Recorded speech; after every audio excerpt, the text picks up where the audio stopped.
congratulations to the worldwide participants of the Conference of Hope.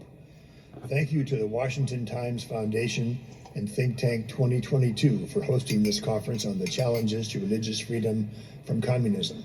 I also want to thank Dr. Hak Ja Han Moon, the co-founder of the Universal Peace Foundation, for her work for peace and for co-founding the Washington Times, one of the world's most influential news organizations. The Washington Times promotes the fundamental values of freedom, family, and faith, which challenges God-denying communist ideology. I was present when Senator Orrin Hatch introduced Dr. Hak Ja Han Moon here in Washington, D.C. Now, the Rally of Hope organized by the Universal Peace Federation draws more than 1 million participants from around the world and offers a powerful force to aid the global fight against oppression, poverty, and racial discrimination. I know President Trump spoke to you in 2021. Dr. Moon inspired the advisors to the president to make personal contact with the leader of North Korea.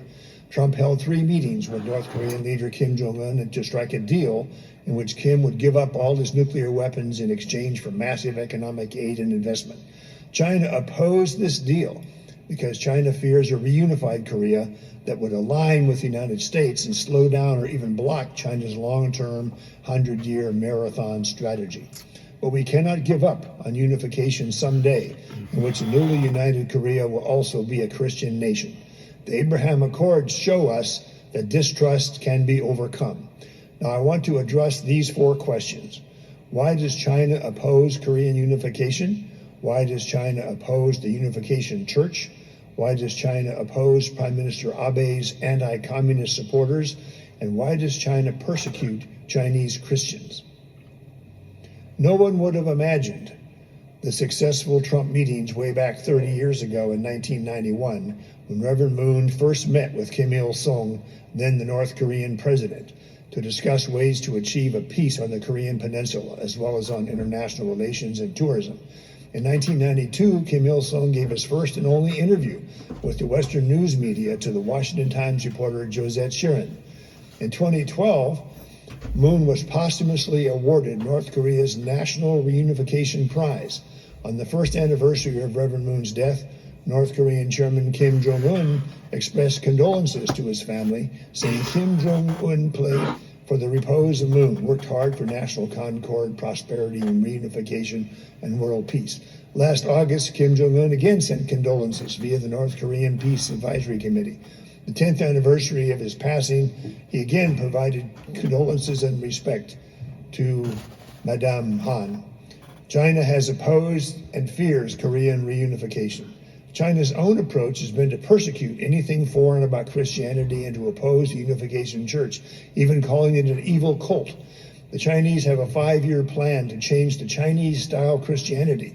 They're rewriting the Bible according to this 5-year plan. One example is an egregious affront to the Bible the Christians hold sacred. They've revealed they have a crusade to sinify or Chineseify Christianity. It's in a regulation of religious affairs that was released in 2018. It's part of China's national strategy to replace America as the world leader. According to recent reports, the Chinese authorities have altered Chinese textbooks. The famous biblical verse in which Jesus forgives a woman who commits adultery has been rewritten so that Jesus himself stones her to death. In school, Chinese children are taught that religion is a superstition. They remove party members for participating in religious activities. Christianity is not exempt from the long arm of Chinese authorities. Churches that operate outside government approval, termed house churches, have been closed and even defaced. The CCP is determined to prevent external influence, foreign influence, from escaping any government control. Of the 5 poisons China says are dangerous to national unity, 3 are religious groups. Some estimate that there's been a dramatic growth of the Christian population in China to nearly 100 million in spite of this repression.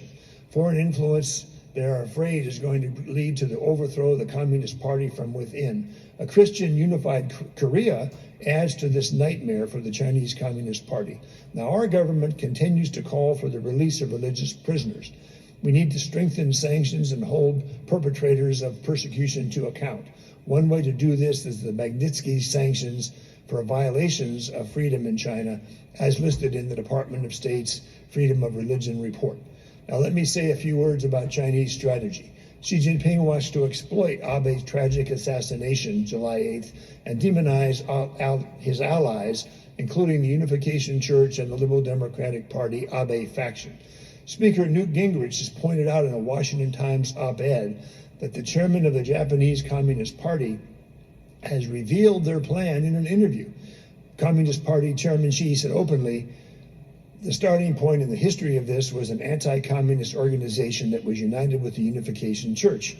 They called this a half-century of historical collusion between the two organizations. It's obvious to me why China also wants to undermine the memory of Abe. Abe was the most anti-Chinese Communist Party prime minister in Japanese history. The Japanese Communist Party not only attacks the Abe wing of the LDP, but also the work of the Unification Church in Japan and around the world. China attacks the Unification Church at the same time it attacks everything Abe worked for. In my book, The 100-Year Marathon, which was a bestseller in the US, Japan, and Korea, and throughout the world, I revealed from internal Chinese documents their plan to replace the United States as the global superpower. Xi Jinping has to be more and more open about these plans. To maintain the Communist Party at home, he's increasingly turned to religious persecution. This should concern us all. Thank you, and God bless you all.